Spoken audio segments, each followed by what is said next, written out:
नमस्कार विद्यार्थी मित्रांनो. सेमिस्टर सेकंडच्या प्रिन्सिपल ऑफ मार्केटिंग या विषयामध्ये आपण दुसऱ्या युनिटला अभ्यास करतो आहे. प्राईस अँड प्रमोशन, किंमत आणि वृद्धी. यापैकी प्राईस आपण संपवलेला आहे. वृद्धीचा आपण अभ्यास करतो आहे. प्रमोशन टूल्स, वृद्धीची साधनं अभ्यासतो आहे. याच्यामध्ये प्रमोशन हे सुद्धा एक टूल आहे. त्याचे आपण वैशिष्ट्य आणि तंत्र या ठिकाणी अभ्यासणार आहोत. याच्यामध्ये सुरुवातीला वैशिष्ट्यांचा आपण अभ्यास करूया. पहिला मुद्दा घेतला याच्यामध्ये बाजारपेठ वाढ. विक्री वृद्धी म्हणजे हे बाजारपेठ वाढीचाच एक भाग असतो, कारण तेच त्याच्यामध्ये अपेक्षित असतं. मग जाहिरात, वैयक्तिक विक्री, प्रसिद्धी सोडून इतर विक्री वाढीसाठीचा प्रयत्नाचा समावेश याच्यामध्ये होतो. विशेष विक्रीचा प्रयत्न. विक्री वृद्धीमध्ये ठराविक कालावधीसाठी ग्राहक, वितरक यांना विविध विक्री वृद्धी योजनाद्वारे काही सवलती आणि फायदे दिले जातात. त्याचा मुख्य हेतू त्या विशिष्ट काळात विक्री मोठ्या प्रमाणावरती वाढवणे हा असतो. विक्री वृद्धी हे दैनंदिन कार्य नसते, हे आपण लक्षात घेतलं पाहिजे. विविध उद्दिष्टे. हॅस्टी व्हील यांनी वृद्धीची 3 उद्दिष्टे सांगितलेली आहेत. मागणी, खास पूर्तता आणि संदेशवहन. वस्तूच्या मागणीवर प्रभाव टाकणाऱ्या, उत्तेजन देणाऱ्या आणि मागणी निर्माण करणाऱ्या सर्व उपयोगितेचा संबंधीचा संदेश किंवा वस्तूसंबंधी मनात जागृती निर्माण करणे.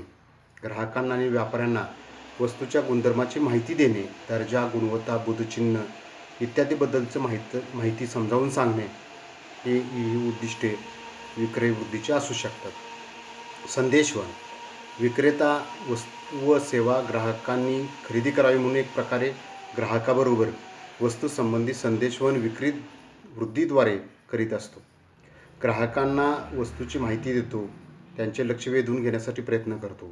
ग्राहक वस्तू खरेदी करण्यास तयार झाले की संदेशवहनाची प्रक्रिया या ठिकाणी पूर्ण होते. प्रेरणा, उत्तेजन. विक्री वृद्धीच्या योजनाद्वारे ग्राहकांना, वितरकांना, मध्यस्थांना या सर्वांना प्रेरणा दिल्या जातात. आणि बहुतांशी सर्व प्रेरणा ज्या आहेत त्या आर्थिक स्वरूपामध्येच असतात. काही सवलती असतात, मोफत भेटवस्तू असतात किंवा जादा क्वांटिटी असते, सूट असते वगैरे वगैरे. खरेदीचे आव्हान. विक्री वृद्धी योजनाद्वारे ग्राहकांना वस्तू आणि सेवा खरेदीचे आव्हान केले जाते. वस्तूंना मागणी निर्माण करण्यासाठी, ती टिकवण्यासाठी आणि वाढवण्यासाठी विक्री वृद्धी योजना आखल्या जात असतात. ब्रँड आणि निष्ठा निर्मिती. आपण ग्राहकांच्या मनामध्ये विशिष्ट ब्रँडबद्दल आणि विशिष्ट विक्रेत्याबद्दल एक प्रकारची निष्ठा निर्माण करण्यासाठी आपण विक्री वृद्धीचा वापर करतो.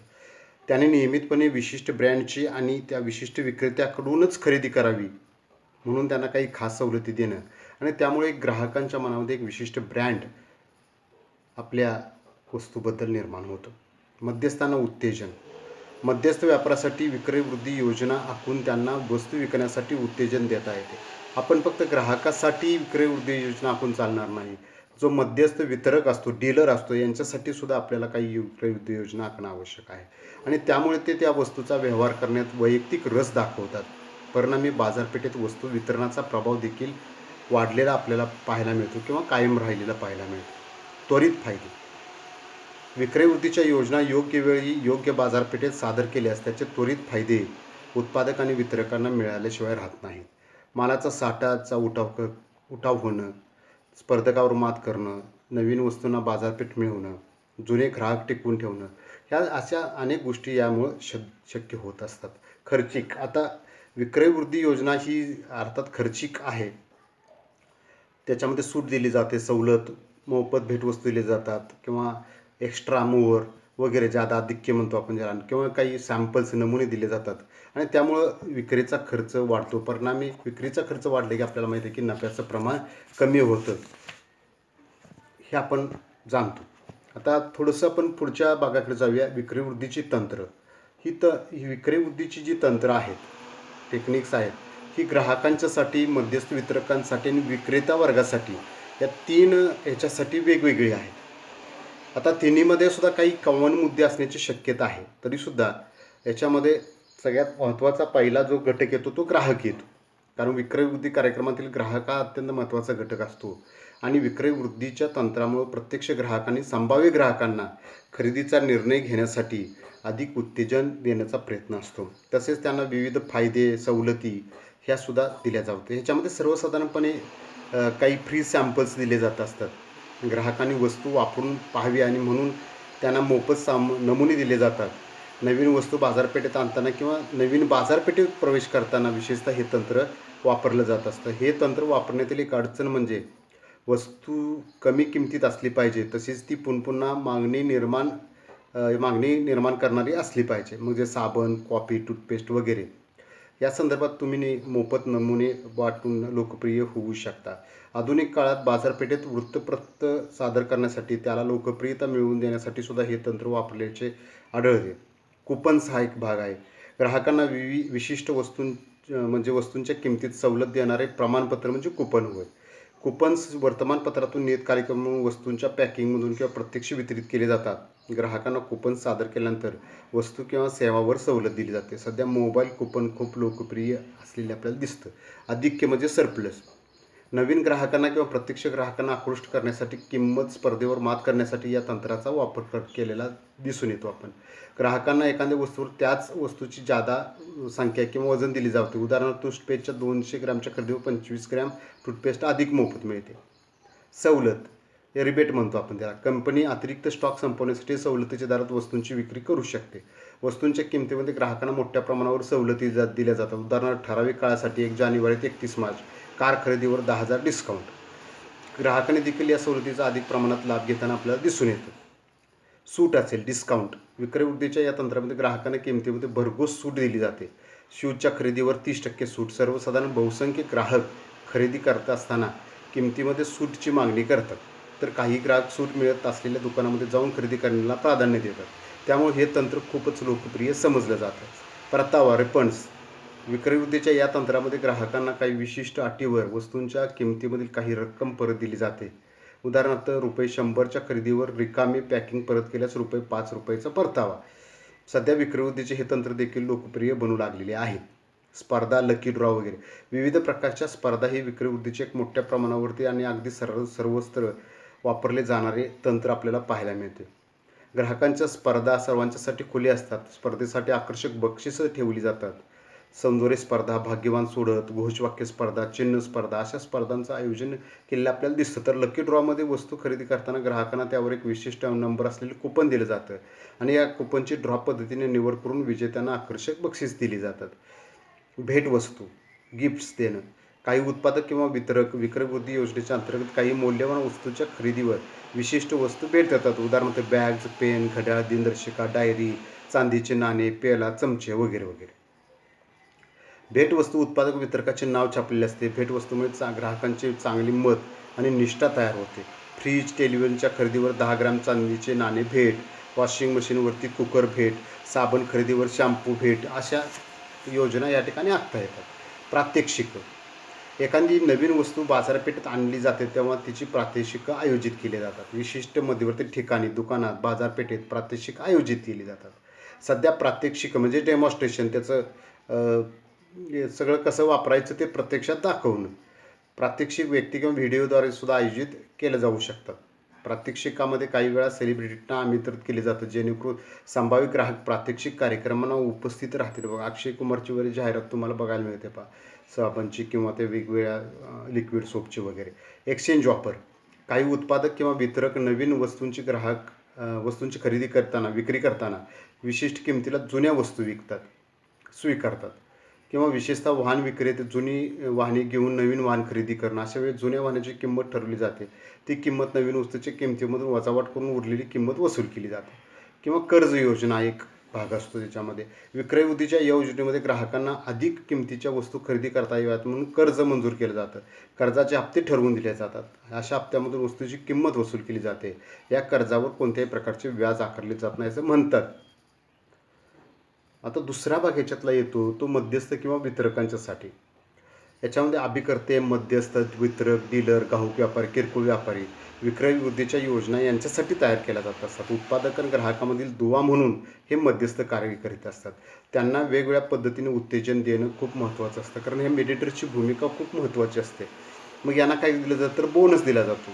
मध्यस्थ वितरकांनी त्यांनी दिलेले विक्रीचे लक्ष्य टार्गेट वेळेवर पूर्ण केल्यास बोनस देण्याची योजना आखली जाते. दिवाळीचा बोनस देण्याची प्रथा रूढ आहे आपल्याकडे. वर्षभरामध्ये वितरकांनी अतिशय चांगली विक्री केल्यास त्यांना बोनस जाहीर केला जातो. उधारीची सवलत. अनेक उत्पादक वितरकांना उधारीवर वस्तू विक्रीसाठी देतात. त्यांना ठराविक कालावधीत त्या वस्तूंची विक्री करून उधारीची रक्कम भागवावी अशी अपेक्षा असते. पुढील खरेदी करताना मागील खरेदीची रक्कम पूर्णपणे द्यावी लागते. असा एक एक रूढ प्रकार किंवा संकेत आहे त्या ठिकाणी. जादा खरेदी सवलत. या तंत्रात उत्पादक मध्यस्थ व्यापाऱ्याला वस्तूच्या खरेदीवर ठराविक सवलत देतो. मात्र ही सवलत प्रत्यक्ष मिळवण्यासाठी त्याला पुन्हा त्या उत्पादकाकडून खरेदी करावी लागते. दुसऱ्या खरेदीच्या वेळी मिळालेली सवलत तिसऱ्या खरेदीच्या व्यवहारातून वजा केली जाते. अशा रीतीने या तंत्रामुळे खरेदीचे सातत्य राहिलेलं आपल्याला दिसून येतं. किंवा खरेदी केंद्र सजावट हाही मुद्दा याच्यामध्ये येतो तंत्रामध्ये. उत्पादक किंवा घाऊक व्यापारी किरकोळ व्यापाऱ्यांना त्यांच्या दुकानात सजावट करण्यासाठी विविध प्रकारचे साहित्य पुरवतात. सजावट आकर्षक होण्यासाठी पोस्टर्स किंवा लाईट्स वगैरे चित्र किंवा काय पोस्टर्स वगैरे डिजिटल्स वगैरे वस्तूंची मांडणी त्याचासुद्धा वापर त्या ठिकाणी केला जातो. अशा सजावटी विक्रीचं कार्य जे आहे हे सुलभ होताना दिसतं. प्रदर्शन किंवा सभा. या विक्रीच्या तंत्रामध्ये उत्पादक किंवा उत्पादकाचा समूह मध्यस्थ व्यापारासाठी विशिष्ट ठिकाणी आपल्या वस्तूंचे प्रदर्शन एक्झिबिशन किंवा मीटिंग्ज वगैरे आयोजित केल्या जातात. विविध वस्तूंचं प्रदर्शन वैशिष्ट्ये दर्जा उपयुक्तता याचं स्पष्टीकरण त्यांना समजावून सांगितलं जातं. नवीन वस्तू मध्यस्थ व्यापाऱ्यांच्या निर्देशन आणण्यासाठी या तंत्राचा नवीन वस्तूसाठी खास करून हे तंत्र वापरलं जातं. मोफत वस्तू. या विक्रीच्या तंत्रामध्ये व्यापाऱ्यांनी विशिष्ट प्रमाणापेक्षा अधिक खरेदी केली तर त्यांना काही वस्तू मोफत दिल्या जातात. उदाहरणार्थ 100 वस्तूवरती 5 वस्तू फ्री.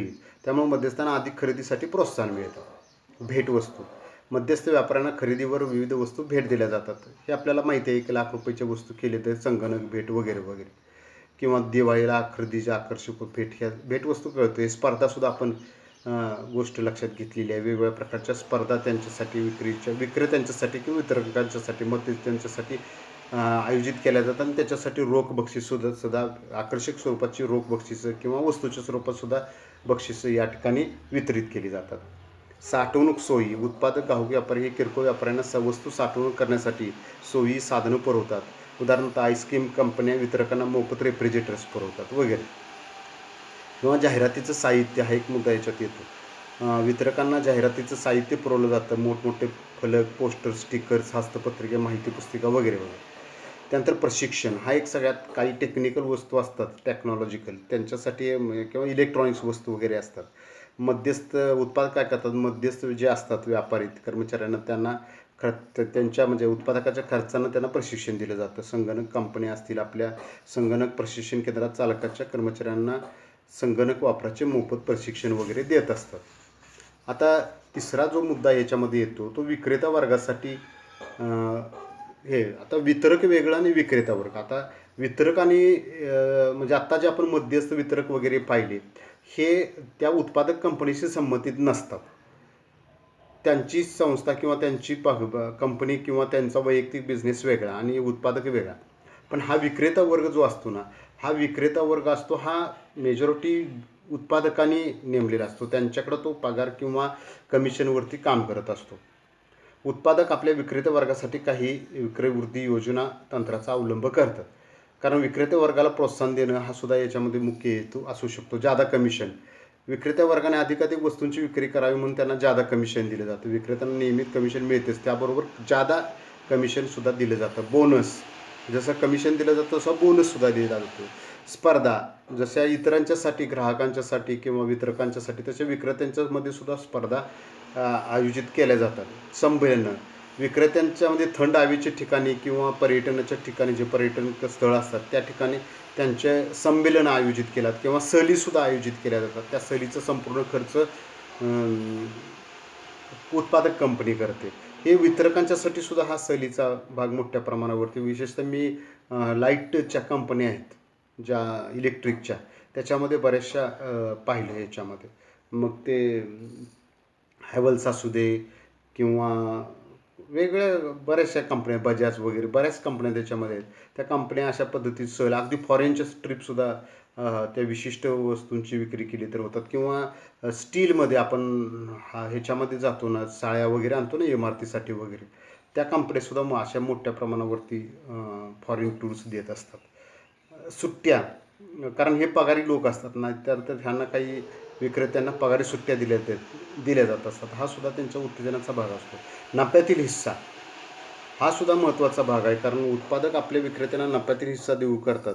विक्रेत्यांना कंपनी, कारण विक्री झाली तरच तुम्ही गुंतवलेले पैसे आणि प्लस नफा मिळणार. मग आपल्याला ₹100 मिळाले तर त्यातले ₹5 त्या जे आपल्यासाठी काम करतात विक्रेते त्यांच्यासाठी द्यायला काही हरकत नाही. बक्षिसं, वेगवेगळ्या प्रकारची बक्षिसं दिली जातात. सण, उत्सव, दिवाळी वगैरे असतात त्यावेळेला, किंवा रमजान वगैरे, बकरीद किंवा ख्रिसमस वगैरे ह्या अशा वेळेला देतात. ते विक्रेत्यांना बक्षीसचा आनंद होतो कंपनीनं आपल्याला भेट दिल्याबद्दल. भेटवस्तू, जसं बक्षीस असतं तसे भेटवस्तू पण असतात. बक्षिसामध्ये रोख रक्कम असू शकते किंवा भेटवस्तूमध्ये वस्तू असतात. विक्रेत्यांना त्या अधिक उपयुक्त ठरणाऱ्या असू शकतात. विक्रीचं साहित्य, याच्यामध्ये सुद्धा विक्री करणं सोपं करण्यासाठी विक्री साहित्यसुद्धा दिले जातात. भत्ते, त्यांना नियमित कमिशन, पगार याच्याबरोबर त्यांना काही भत्ते, प्रवास भत्ते किंवा हॉल्ट वगैरे केला तर असे वेगवेगळ्या प्रकारचे घरभाडे भत्ता, प्रवास भत्ता वगैरे असे भत्तेसुद्धा मोठ्या प्रमाणावरती दिले जाऊ शकतात. तर हे विक्रय वृद्धीची तंत्र आहेत, की ह्यापैकी एखाद्या तंत्राचा वापर करून आपण मोठ्या प्रमाणावरती वस्तूंच्या विक्रीत वाढ करायची, विक्री वृद्धी करायची. मग सेल्स प्रमोशन म्हणजे वस्तूंची विक्री वाढ करायची. आत्ता 10 लाख वस्तू विकत असतील तर 12 लाख विकवायचे आहेत. 2 लाख जादा आपण केले. ह्या 2 लाखासाठी ज्या जादा विक्रीसाठी जे आपण प्रयत्न करतोय ते याच्यामध्ये खूप महत्त्वाचे असतात. त्याच्यासाठी तुम्ही वेगवेगळ्या स्तरावरती ह्या विक्रय वृद्धीची ह्या ज्या योजना आपण म्हणू किंवा तंत्र म्हणू याचा वापर करू शकता, किंवा मार्ग म्हणू आपण, या मार्गाचा आपण मोठ्या प्रमाणावरती वापर करू शकतो. तो आपल्याला या ठिकाणी अधिक फायदेशीर ठरतो आणि त्याच्यामुळं आपली विक्री वाढते. आपण उत्पादकांना जे ते गुंतवणूक केली असते ती बाहेर पडते, त्याशिवाय प्लस त्याला नफा मिळतो आणि विक्रीत सातत्य राहिलं तर त्याचं कंपनीला आर्थिक स्थैर्य लाभतं. वाढ विस्ताराच्या योजनासुद्धा त्याला आखता येतात. वस्तूचं नवीन संशोधन वगैरे सगळं, या सगळ्या गोष्टी करणं सहज शक्य होत असतं. तर विद्यार्थी मित्रांनो, आपण या ठिकाणी सेल्स प्रमोशनचे टूल्स आहेत, म्हणजे विक्रय वृद्धीची जी साधनं आहेत 4, जाहिरात आपण पाहिली, त्याच्यामध्ये वैयक्तिक विक्री लक्षात घेतलं, जनसंपर्क लक्षात घेतला आणि आत्ताच आपण प्रमोशन, ही साधनं आहेत सेल्स प्रमोशनची, ती आपण लक्षात घेतली. आता वृद्धी मिश्रण हा एक भाग आहे, तो पुढच्या आपण व्याख्यानामध्ये लक्षात घेऊया. तुम्ही हे माझं व्याख्यान शांतपणे ऐकून घेतलं याबद्दल मी तुमचं मनापासून खूप खूप धन्यवाद व्यक्त करतो.